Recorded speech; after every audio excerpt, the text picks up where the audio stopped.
قال عليه الصلاة والسلام: ويل للذي يحدث فيكذب ليضحك به القوم ويل له ويل له. Peygamberimiz sallallahu aleyhi ve sellem aytdi: kimnidir küldürүү üçün нәрсәдер сөйләгән һәм шул вакытта ялганлаган кешеләргә кайгы, хәсрәт, көйүнеш, кайгы аларга. Кем турында сүз бара монда? Кешеләрне күлдерү өчен ниндидер әкиятләр, анекдотлар, төрле дөрес булмаган, уйланып чыгарылган хикаятлар сөйләп йөрүче кешеләр турында сүз бара.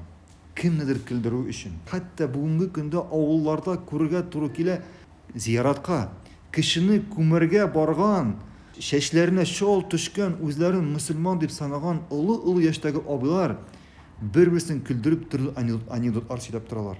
Пәйгамбәрбез саллаллаһу алейхи ва саллям нәрсә әйтте? Кемнедер күлдерү өчен нәрсәдер сөйләгән һәм шул вакытта ялганлаган кешеләргә кайгы диде. Кайгы ягъни хәсрәт, көйүнеш, кайгы аларга.